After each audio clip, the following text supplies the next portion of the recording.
si Al-Mahdi yang namanya, isimnya, tanda-tanda dan ketinggian derajatnya mewarisi dari ketinggian derajat dan tanda-tandaku, sama denganku, sama dengan ayahandaku. Jadi ini bukan nama KTP, bukan nama paspor, ya. Jadi jangan terjebak pada pencirian nama yang zahir, ciri fisik yang zahir di akhir zaman. Nih kita bagi aja Pak ya, biar clear masalahnya, tapi nggak akan clear sampai nanti.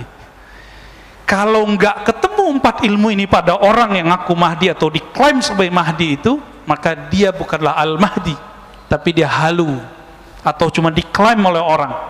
Pertama punya ilmu al-badi, pakai hamzah, ilmu nasab alam semesta, asal usul alam semesta, bukan pakai mimpi Pak. Dia kalau ngelihat antum nih tahu, oh kamu ruh, kamu dulu si anu. Hanzalah ketemu Salman, Salman ketemu sahabat. Apa kata sahabat ini? Kamu kok tahu saya? Apa jawaban beliau? Arafat ruhi ruhak, ruhku sudah kenal engkau sebelum ketemu di sini.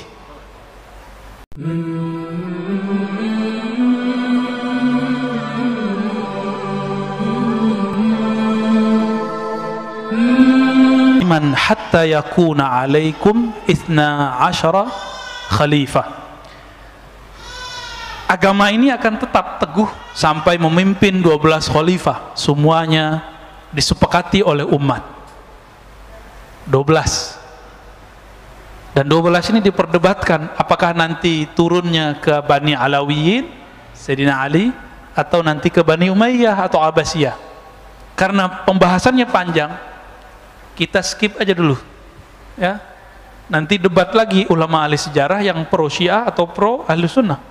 Nah, kita menghindari itu Pak, menghindari perdebatan ini sementara karena hadisnya waktunya tidak cukup. Hadis kedua membahas yang sama, sekarang hadis yang ketiga.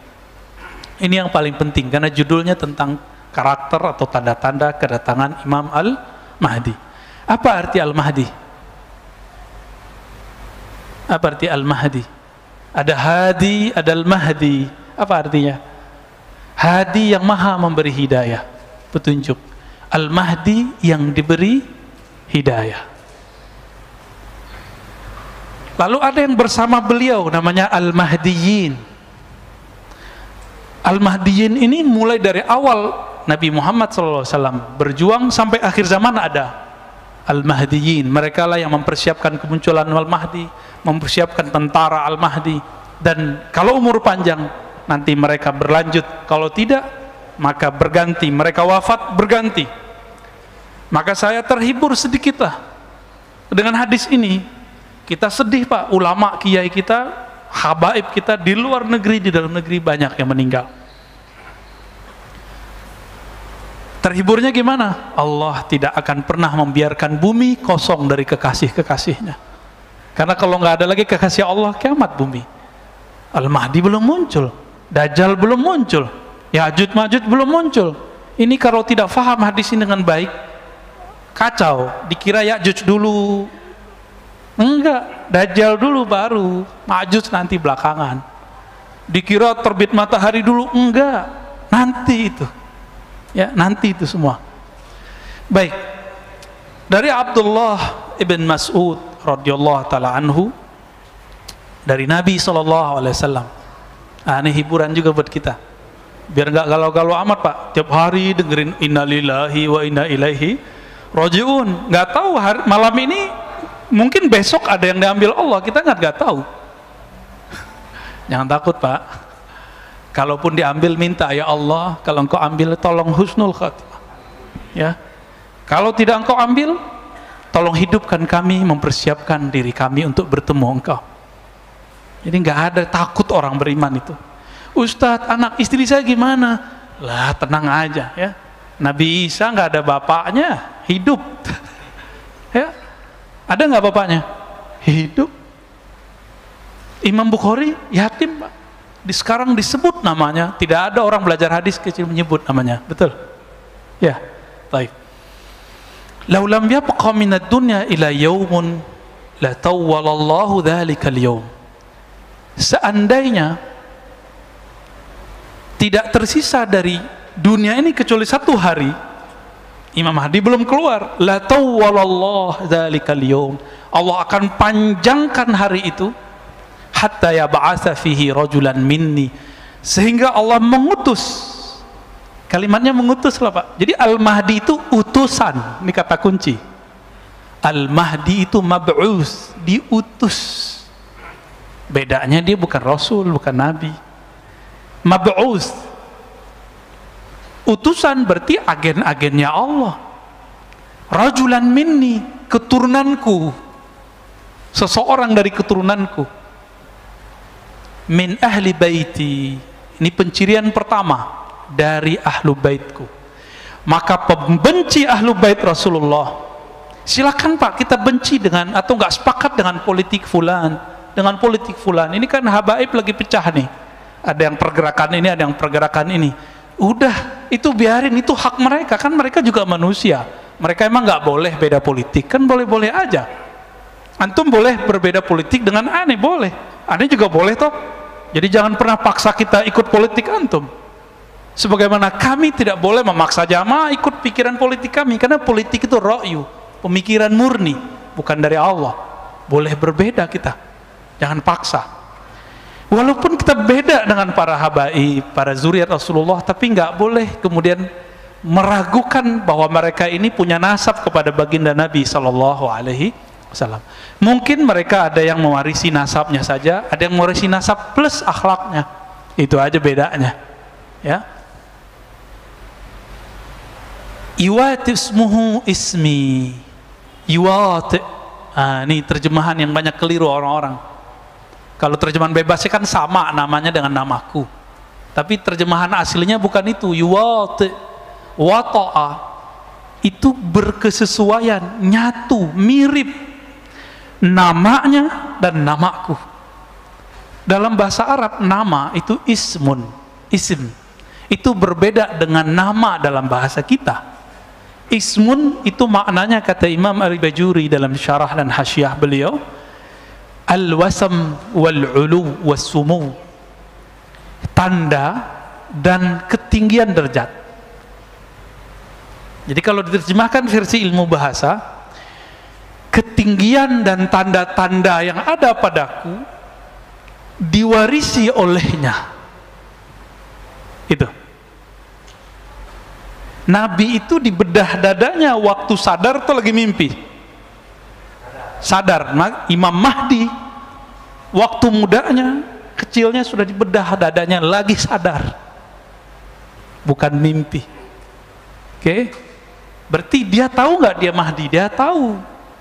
Tapi Allah buat orang tidak sadar, karena nggak mungkin Imam Mahdi atau yang akan menjadi Mahdi itu seorang yang ember, bisa dibunuh Pak nanti. Seperti Buhairah mengatakan, hei Abu Talib, jika engkau bawa ini anak ini Nabi, jika ketahuan bahwa dia seorang Nabi, padahal nggak ada ember. Abu Talib nggak ember.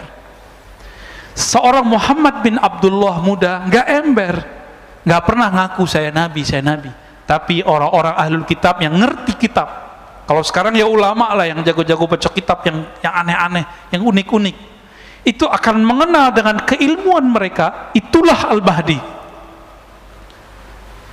Jadi nggak mungkin di luar jalur ulama yang mengerti hadis, ulama yang mengerti ilmu akidah, dia pakarnya ilmu umum, nggak mungkin mengerti ilmu ini. Backgroundnya bukan ilmu agama, bukan orang yang mengerti hadis-hadis ini, cuma mengerti lewat terjemahan. Bagaimana mungkin dia mengerti bahwa sosok yang dia katakan Mahdi itu Mahdi? Buhairah dia hafal Pak Bible, perjanjian lama, perjanjian baru, maka dia tahu pencirian Al-Mahdi. Kenapa? Yesus alias Nabi Isa, apa katanya? Inni mubasyirun birrasulin ya'ti min ba'di ismuhu Ahmad, surat Shaf. Aku dapat tugas dari Allah untuk mengabarkan kepada kalian kemunculan seorang rasul namanya Ahmad. Tugas itu tugas Nabi Isa. Maka selesai tugasnya umur 33 diangkat. Nanti ada tugas baru lagi. Ya, nanti di akhir zaman, ini gak lama lagi Pak. Kenapa kita bilang gak lama? Karena hadis berikutnya mengatakan apa? si Al-Mahdi yang namanya, isimnya, tanda-tanda dan ketinggian derajatnya mewarisi dari ketinggian derajat dan tanda-tandaku, sama denganku, sama dengan ayahandaku. Jadi ini bukan nama KTP, bukan nama paspor, ya. Jadi jangan terjebak pada pencirian nama yang zahir, ciri fisik yang zahir. Fisik yang zahir, nama yang zahir itu setelah islah. Apa arti islah? Allah benerin itu. Jadi Al-Mahdi itu sekarang belum diislah, Pak. Belum diislah. Belum dibenerin fisiknya. Jadi enggak, kalau antum jidatnya lumayan ya. Coba buka jidatnya dikit. Wah, dia bisa jadi calon nih. Calon Mahdi, Pak. Tor beneran lagi. Jangan halu ya. Pak Ustadz, saya jidatnya lebar, hidung saya mancung. Ini kan cincin Mahdi. Kalau begitu berapa banyak habaib, profesor dari dulu jidatnya lebar, hidungnya mancung, irung mancung, kata orang Sunda ya. Gimana? Enggak, itu pencirian zahir. Di sini ada, nanti di belakang setelah diislah. Kekeliruan orang-orang hari ini mencari Al-Mahdi pencirian yang zahir. Kalau begitu Muhammad bin Abdullah berapa orang punya nama begitu? Nama Nabi ada 313 yang kita bisa akses. 313 loh, Pak. Bukan hanya Ahmad, Muhammad, Mahmud. Ada Aqib, ada Mahi, ada Khatim, ada Fatih. Tadi dikira Khalifah Sultan Muhammad Khan alias Muhammad Al-Fatih. Enggak, bukan beliau, kan bukan zuriat Nabi beliau.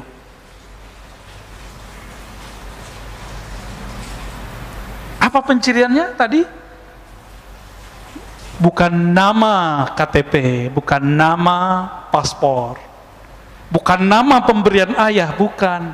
Itu sumu wal alam al-wasam, ketinggian derajat dan tanda-tanda yang ada pada Nabi Sallallahu Alaihi Wasallam. Itu ya. Oh Ustadz, saya mimpi. Lah kalau antum mimpi, aneh mimpi juga. Apakah ada Al-Mahdi? Enggak, bukan mimpi penandanya. Betul, mimpi pertama Nabi itulah wahyu pertama. Tapi kapan mimpi pertama Nabi? Dalam hadis Bukhari dikatakan, awal wahyu itu ar-ru'ya as-salihah, yara misla falaqis subh. Mimpi pertama Nabi itulah wahyu pertama Nabi. Loh, kapan Nabi mimpi pertama? Umur 25? No, sebelum itu. 40 sebelum itu.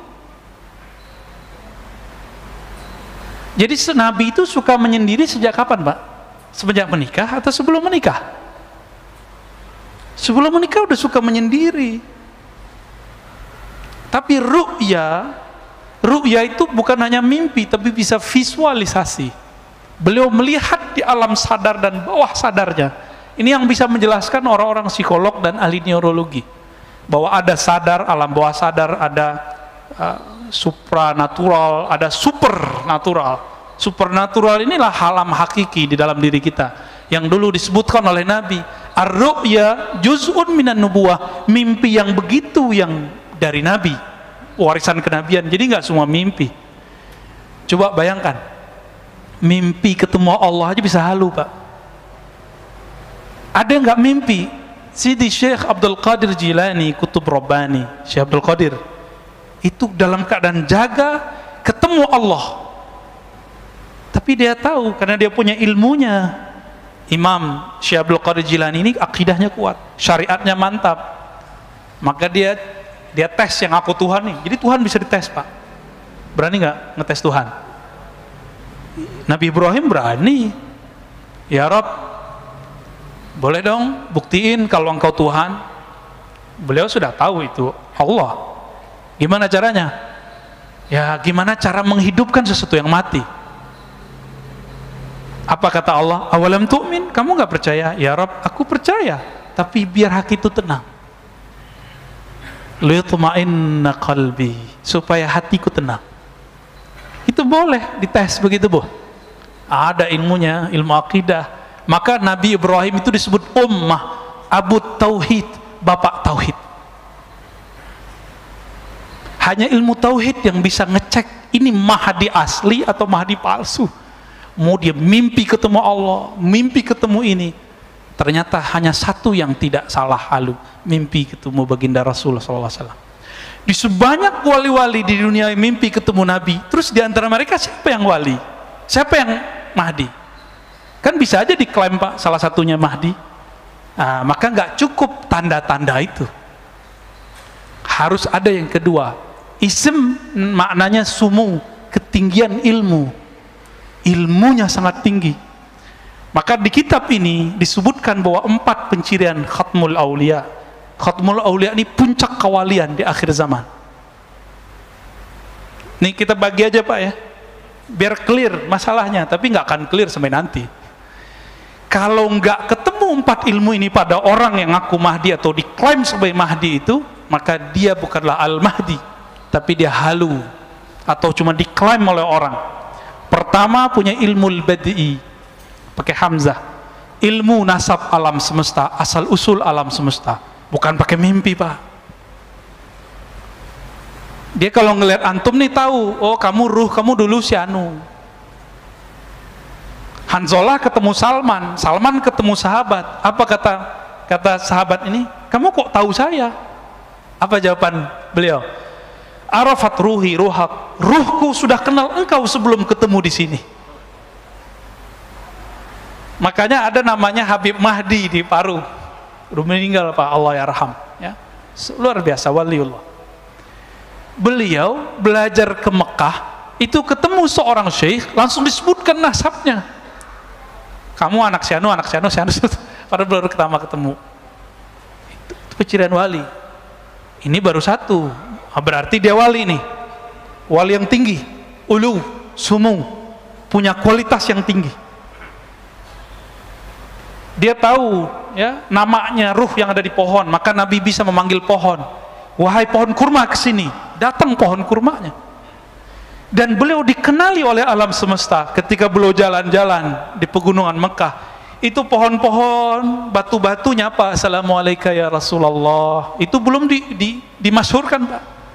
Jadi an-nabi ya'rif bi annahu nabi qabla al-ba'thi.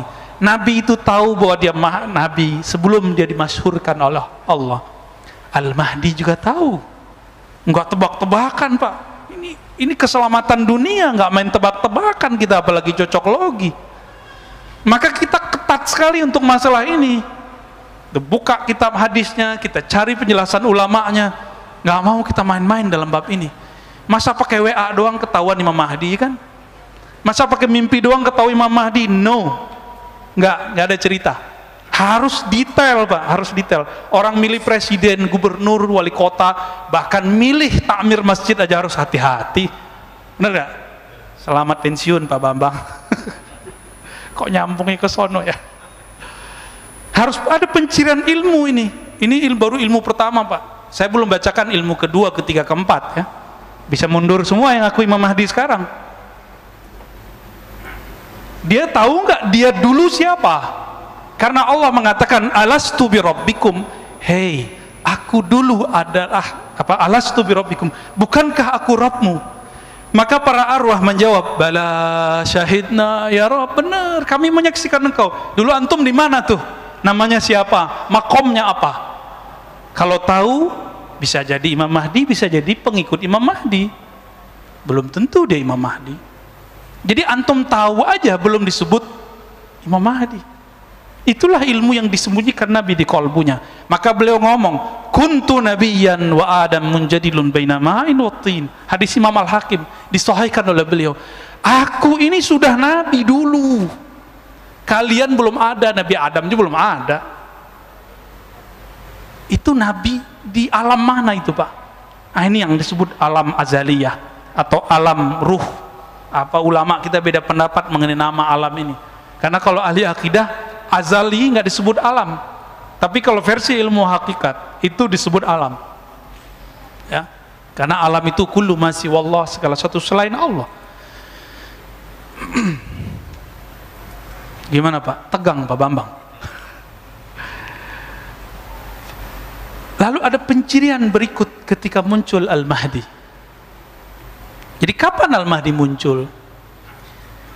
Al-Mahdi itu penciriannya yamla'ul arda qista, akan memenuhi bumi dengan keadilan.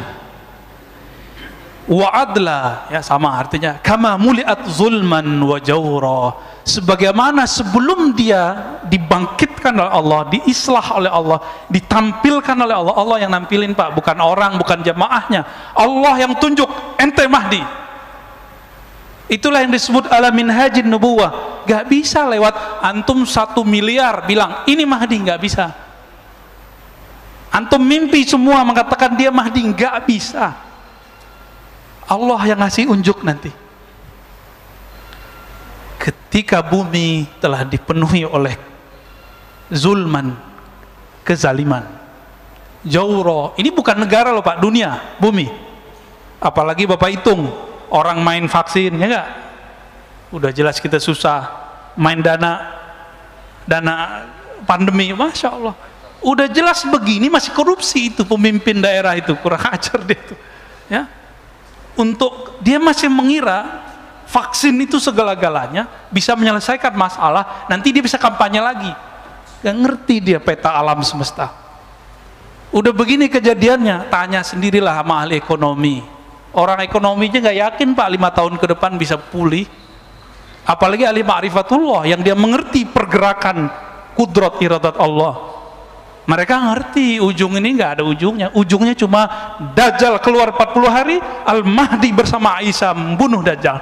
Udah selesai masalah. Baru muncul daulah ala minhajin nubuwah, negeri kemah ripah loh jenawi kata orang Jawa itu, ya. Tapi bukan hanya di sini, pusatnya nanti di Mekah, pusatnya nanti di Madinah. Apa yang dilakukan ketika bumi ini dipenuhi semuanya? Benar gak ini? Udah sepakat gak kalau pandemi ini ada orang yang buat? Sepakat gak? Mungkin gak virus tiba-tiba sendiri? Gak mungkin kan? Gak mungkin. Adakah sesuatu di dunia sengaja? Gak mungkin. Tanya sendiri sama teman-teman kita, orang-orang yang ahli kesehatan, ahli kimia. Gak ada, ya. Gak ada ceritanya kera jadi manusia, kera melakukan observasi atau melakukan eksperimen ke dirinya sendiri. Bisa nggak? Mesti ada yang bukan kera, yang bukan manusia, intervensi terhadap wujud itu. Baru kita percaya ada namanya evolusi. Kalau nggak, kita nggak percaya. Apalagi urusan beginian. Sepakat Pak ya, pandemi memenuhi dunia itu kezaliman? Sepakat? Banyak yang mati nggak? Bukan hanya orang yang mati, usaha mati, perusahaan banyak mati, negara bangkrut, bener. Beberapa negara sekarang itu nggak sanggup beli vaksin, kita masih sanggup Pak, walaupun ngutang. Utang Pak, udah bangkrut kita udah. Jadi kalau dihitung-hitung bangkrut, cuma nggak tahu ini psikologi orang-orang ngurusin negeri ini, nggak tahu siapa yang bisikin. Jangan buat panik, jangan panik, bener sih. Cuma kita harus tahu juga sebenarnya apa yang terjadi sekarang, kita harus tahu juga. Tapi jangan sering-sering tahu. Jadi enakan jadi orang yang pura-pura bodoh daripada orang yang banyak tahu. Ntar banyak galau aja Pak. Banyak tahu yang nggak penting maksudnya.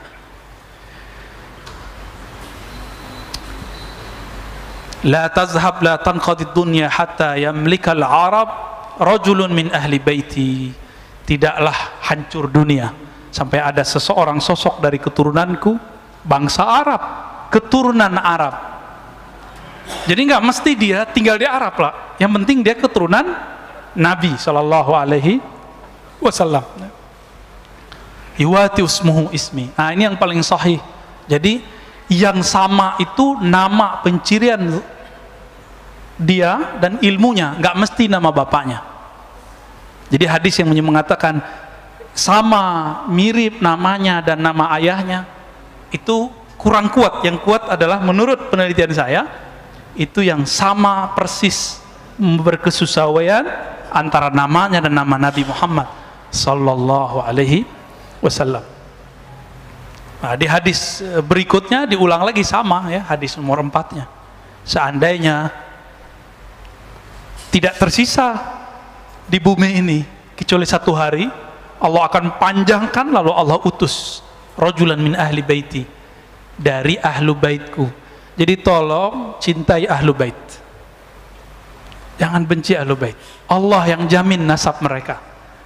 Tapi jangan terburu-buru, oh kayaknya si anu deh Imam Mahdi. Imam Mahdi itu nggak bisa pakai kayaknya. Allah yang tahu. Allah yang tahu. Ya. Udah jam 7 Pak. Kurang ya? Kita lanjut hadisnya. Tadi pencirian tadi baru satu saya sebutkan. Nanti di lain waktu kita sebutkan ciri-ciri berikutnya. Ya. Nabi SAW menyebutkan lagi mengenai nasab. Nah ini kan banyak yang ngomong Imam Mahdi itu Hasani atau Husaini, keturunan Hasan atau Husain. Beberapa orang yang keturunan Hasan mengatakan dia keturunan Hasan, yang keturunan Husain mengatakan keturunan Husain. Loh kita kan bengong Pak, kita bukan keturunan Hasan dan Husain. Pak Bambang keturunan siapa? Namanya Bambang, ada Jawanya kali ya? Bambang apa Pak namanya? Supriyadi. Ya nggak masuk Pak. Apa kata Nabi? Ini bisa untuk menyatukan Al-Hasan wal Husain, Al-Hasani wal Husaini. Kita cinta dengan para zuriat Rasulullah. Kata beliau, Al-Mahdi min itrati min waladi Fatimah. Al-Mahdi yang Allah guidance itu, yang Allah pilih itu keturunanku dari zuriat Fatimah. Wah ini ada Habib nih. Antum asegaf ya Habib ya. Insyaallah nuhibbukum ya. Semoga kalau beliau cinta sama kita, kita nanti tergadai Pak. Beliau bilang, ya Rasulullah, wahai jidku, itu orang cinta aku karena cinta kepada engkau. Selamat Pak insyaallah. Jadi habaib itu yang mahal bukan darahnya semata, tapi kalau dia bilang, ya Rasulullah, wahai kakekku, wahai ayahanda, itu Pak Bambang cinta aku karena cinta kepada engkau. Kata beliau, parkir, selamatin. Itu kelebihan habaib kalau benar Pak ya. Ntar habaib kan diseleksi juga sama Sayyidah Fatimah. Diseleksi Pak nanti. Ada pengadilan khusus untuk mereka. Jadi nggak usah urusin kalau ada habaib beda-beda aneh-aneh. Itu urusan mereka ntar. Hakimnya langsung Sayyidah Fatimah dan Sayyidina Ali. Hasan Husain nanti langsung ngurusin. Kita nggak usah ngurusin. Takut kualat kita. Ya, kalau beda boleh nggak? Boleh. Saya banyak kok beda dengan beberapa habaib. Keturunan Sayyidah Fatimah ada Hasan, ada Husain. Maka jam'u bainal ahadis, menggabungkan sekian riwayat. Al-Mahdi itu ayah ibunya campuran. Bisa ayahnya, ya, ayahnya yang paling penting, campuran antara zuriat Hasan dan Husain. Selesai toh? Jadi kalau yang zuriat keturunan Hasan mengatakan itu dari babe gue Hasan, benar. Yang Husaini bilang, oh benar. Dua-duanya benar ya. Dan itu nggak bisa sembarangan, harus dipastikan. Jangan bilang, kayaknya saya keturunan habaib deh Ustadz. Nggak bisa. Kenapa? Hidung saya mancung, saya brewok kan. Hidung saya mancung, jidat saya lebar dikit. Nggak ada urusan. Ya, mau lebar selebar lapangan, nggak ada urusan. Ya. Nah, baru masuk kita hadis Abu Sa'id Al-Khudri. Di sini banyak orang terjebak. Pencirian zahir. Tadi kata isim itu pencirian batin. Yang ngerti riwayat hadis faham. Kata ismuhu yuwati usmuhu ismi, berkesesuaian isim namanya, ciri-cirinya, tanda-tandanya, ilmunya dengan ciri-ciriku, tanda-tandaku. Itu batin. Itu kewaliannya. Itulah nubuat yang diturunkan ulama warasatul anbiya. Sedangkan zahirnya setelah diislah ketahuan nih, Al-Mahdi minni. Mahdi itu keturunanku. Ajlal jabhah. Ajla, apa arti ajla? Jali. Jelas, jidatnya enggak. Ini enggak ada urusan sama cerdas enggak cerdas ya. Karena ada kiai jidatnya enggak panjang, Pak. Ya, yang baru meninggal kiai kita ahli hadis, pintar sekali. Itu jidatnya biasa aja. Jadi ini bukan urusan apa, ini pencirian zahir. Aqnal anf, boleh diartikan hidungnya mancung dikit lah, bengkok dikit lah. Ya. Yamlaul arda qistan wa adla. Nanti setelah diislah kelihatan pencirian itu semua. Jadi kalau sekarang habaib banyak. Maka yang kita cari sekarang bukan pencirian zahir. Ini setelah diislah, dibenerin oleh Allah semalam. Apakah itu islahnya wali, islahnya Mahdi? Islahnya Al-Mahdi adalah mi'raj rohaninya. Ya, baru dengar ya makna itu ya.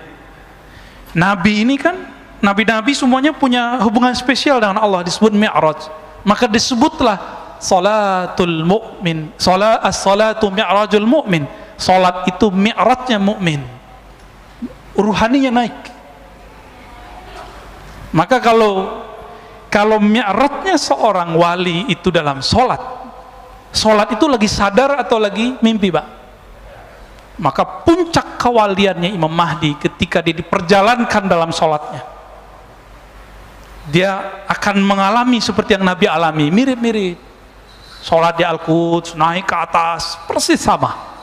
Kalau belum itu terjadi, pastikan orang ini bukan Al-Mahdi. Ini yang paling mahal, Pak, ciri-ciri Al-Mahdi. Ini yang paling mahal ya. Apa itu? Islah semalam, artinya Allah perbaiki zahir dan batinnya dengan cara diangkat. Jika Nabi Isa diangkat, Nabi Musa pingsan, Nabi Nuh, Nabi Yunus, semuanya diislah. Nabi Yunus apa? Suluk, khalwat dalam perut ikan, nun, disebut zinnun. Itu menyepi yang sangat sepi sekali, gelap gulita. Masuk ke perut ikan, gak ada lampu, Pak. Tapi kolbunya zinnun, Yunus alaihissalam terang. Maka dia zikir. Saat itu cuma ada engkau, la ilaha illa anta. Tiada yang berhak disembah kecuali engkau. Engkau. Itulah zikirnya beliau. Dulu kalau lihat videonya Al-Habib Omar, beliau pernah zikir anta, engkau ya Allah, engkau. Kalau orang-orang tarekat kan biasanya zikir hu Allah, itu Allah masih dia. Habib Umar sudah sampai di makom Yunusiyah. Atau apa itu makom Yunusiyah? Merasakan Allah itu hadir berhadap-hadapan dengannya. Dan mungkin ini orang gak banyak percaya. Gak apa-apa, Pak. Bab tentang ini akan banyak orang meragukannya, tapi inilah yang sampai kepada kita bahwa Al-Mahdi diislah semalam, itu maknanya dimi'rajkan semalam. Jadi kalau belum dimi'rajkan, dan itu zahir dan batin, bukan hanya mimpi. Kalau mimpi kalahlah sama Abu Yazid. Abu Yazid mengatakan aku mi'raj sehari semalam 70 kali. Biasa itu, Pak. Maka kalau ada orang mimpi ketemu Allah, ketemu Rasulullah, itu biasa, itu wali aja, ya. Kalau disampai ke akhir zaman dan dia dijaga jalannya oleh Allah, mungkin dia jadi tentara Al-Mahdi. Jangan tinggi-tinggi kita menilainya, ya. Allahumma sholli ala Muhammad. Masih ada 2 menit. Saya khawatir orang sini sangat menghargai waktu, ya. Pernah kita panjangin, diprotes, Pak. Ustadz udah azan. Ya, kalau kita tersinggung kan gawat, ngambek tarane. Ya, insya Allah nggak tersinggung kok, Pak, ya. Nanti di pertemuan berikut kita akan bahas tentang sebelum kemunculan itu akan terjadi kematian khalifah. Apa makna kematian khalifah itu? Ya, insya Allah next di liqa yang berikut akan kita bahas tentang itu. Ya, hadis ini walaupun cuma 9 atau 10, tapi saya nggak cukup, Pak. Kita buat daurah ini dalam bahasa Arab di Pekanbaru itu 2 jam full saya jelasin dalam bahasa Arab, dan saya bilang ini masih ada makna yang lainnya. Yang tadi aja saya nggak sebutin semua, ya. Tentang nama itu kita nggak buka semua. Insya Allah kalau tambah dekat waktunya, tambah dekat, kita akan buka. Insya Allah. Harapannya semoga kita masuk ke barisan pejuangnya. Amin. Jangan GR dulu ya. Jangan GR. Biasa aja, Pak. Maka tolong jangan terlalu percaya dengan konspirasi yang hoax. Tolong ya. Ini ada makar di dunia ini, tapi ingat Allah lebih kuat makar. Udah ingat itu aja. Maka gak usah panik-panik amat sehingga gampang percaya dengan hoax. Kita ikutin aja jalan main. Mereka mau gini ya kita ikutin. Mau vaksin, ya. Ntar gak makan anaknya ya, karena gak vaksin gak kerja. Udah vaksin aja gak apa-apa. Kita ikutin. Kan tubuh fisik aja. Sayyidina Ali ditusuk, gak masalah bagi dia. Cuma tubuh fisik kok, gak usah khawatir, Pak, gak akan jadi zombie. Tapi saya belum vaksin, Pak. Lagi nyari yang cocok. Karena vaksin yang A, kebanyakan kawan kita divaksin mati. Lah, horor juga kita. Walaupun kita tahu yang mematikan hanya Allah. Tapi ya secara zahir, ya pikiran kita masih mencari-cari. Nanti kalau ada yang bagus kabarin saya, Pak ya. Langsung kita sekeluarga mau vaksin insya Allah. Kita ikutin mainnya, nggak apa-apa. Seperti Nabi dulu ketika perang Hudaybiyah. Bukan perang, belum perang. Dibuat MOU Hudaybiyah, 15 kilo lagi udah nyampe Mekah. Ditolak. Nabi terima atau enggak? Tapi ada yang nggak terima nggak? Ada. Makanya wajar kalau sekarang vaksin nggak ada yang terima, wajar lah. Ini analog walaupun jauh, tapi bisa dipakai. Ya, jadi ngalah aja Pak. Sekarang kita. Mereka mau apa? Mau 1000 kali vaksin, ayo. Dengan Bismillah kita ambil. Insya Allah tidak akan berefek buruk. Kalaupun wafat, wafat syahid. Karena orang yang kena pandemi, ridho. Syaratnya satu, ridho, rela dengan ketentuan Allah ini, dia mati syahid. Maka yang sudah ada keluarganya kena, nggak usah sedih-sedih amat. Dia beruntung Pak, dia meninggal saat ini. Dia mati syahid. Coba antum nanti barisnya cuma 2, tentara Dajjal, tentara Al-Mahdi, nggak ada lainnya. Tentara Al-Mahdi sedikit. Apa kata Nabi? Nanti 73 golongan, cuma 1 al-jamaah. Jika umat manusia 7 miliar, 7 miliar Pak ya, 73, kita cuma 1, berarti 1 banding 100 kali 73, kaliin 7 miliar, berapa nanti? Dikit sekali. Jadi kita nggak usah obsesi juga banyak-banyak jamaah. Nanti kalau banyak-banyak jamaah, ujungnya ngumpulin fulus. Ya, kalau udah ngumpulin fulus, nanti muncul orang-orang jahat memanfaatkan keadaan. Kita kan udah lihat, ya. Ustadz-ustadz kita yang populer dengan zikir dikerjain sama orang-orang yang pura-pura ini, dajjal-dajjal teri ini Pak, pura-pura jadi orang soleh, buat proyek, hilang, ya, bingung ustadznya, karena ustadznya belum tentu wali juga kan. Kalau dia wali kan bisa nangani dia, minimal orangnya hancur Pak langsung, karena menyakiti wali adalah kehancuran awal bagi alam semesta. Mana ada li waliyan faqad azantuhu bil ard, menyakiti kekasihku. Coba nih, Pak Bambang punya kekasih, masih muda loh Pak ya, disenggol orang, dicolek oleh preman, nggak lihat-lihat, langsung keluar tuh. Pak Bambang yang tadi penakut, itu jadi Bambang yang pemberani. Anak kita dicolek orang, kita habisin Pak, kalau perlu kita bayar orang. Allah nggak akan sia-siakan. Tapi sabar-sabar dikit, jangan tergesa-gesa, jangan panik. Walaupun suara saya tinggi, tolong emosinya jangan tinggi ya. Wassallallahu ala Muhammad. Habis ini ada pertanyaan, habis azan ada satu ya. Baik, sorban antum sorban tentara ini ya. Tentara apa nih nggak tahu. Nanti Pak, karena 73 umat Nabi Muhammad, satu bagian dari gerakan yang benar, al-haq ta'ifah, berarti 72 umat Nabi juga nggak? Maka pakaiannya tentara Dajjal nanti persis seperti pakaian tentara Al-Mahdi. Sama-sama bersorban, sama-sama berkopiah, baju-baju orang soleh. Maka nggak mungkin kita bergerak cuma dengan penciran zahir. Silakan pakai pakaian yang indah, tapi pelajari pakaian yang batinnya. Insya Allah kita tambah cepat menemukannya. Ya, amin ya Rabbal Alamin. Jadi kalau kita di luar sana kita bahas sunnah bid'ah, sudah itu di luar itu Pak ya, itu wajar. Saya lagi jagain beberapa orang. Tapi kalau ini tolong dilupakan bab itu. Maka kita nggak ada kebencian dengan kelompok apa aja di sini. Kita cuma mengingatkan hadis-hadis ini.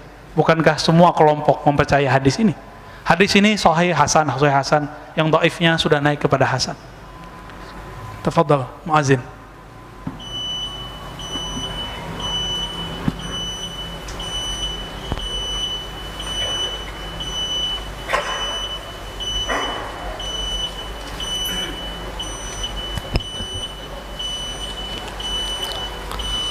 Allahu Akbar, Allahu Akbar, Allahu Akbar, Allahu Akbar. Asyhadu an la ilaha illallah.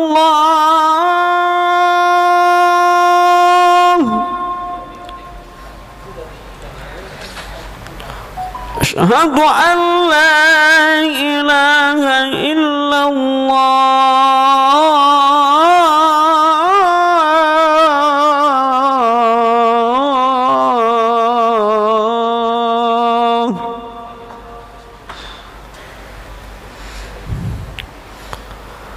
أشهد أن محمدا رسول الله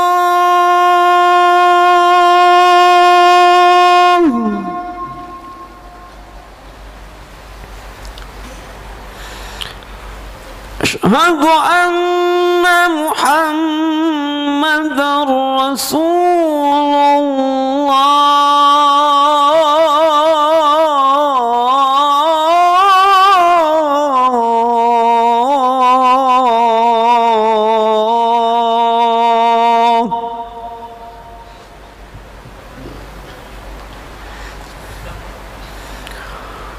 حي على الصلاة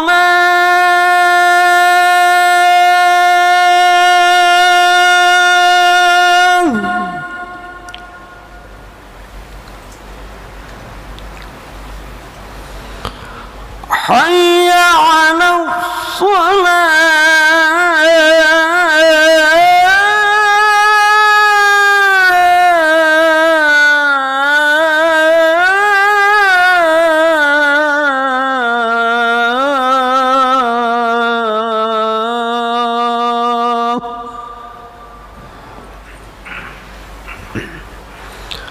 حي على الفلاح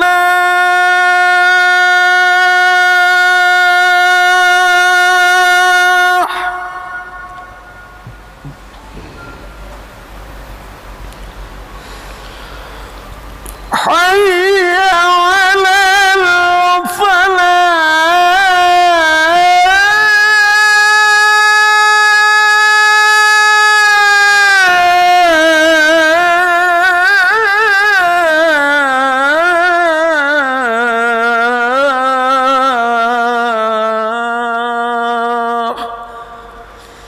الله أكبر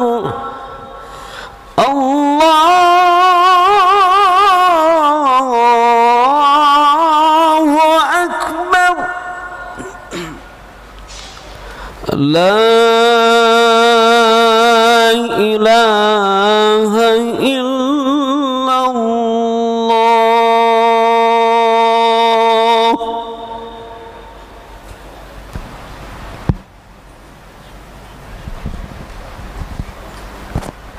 Baik, jamaah sekalian yang ingin bertanya dipersilahkan. Kita buka 2 pertanyaan.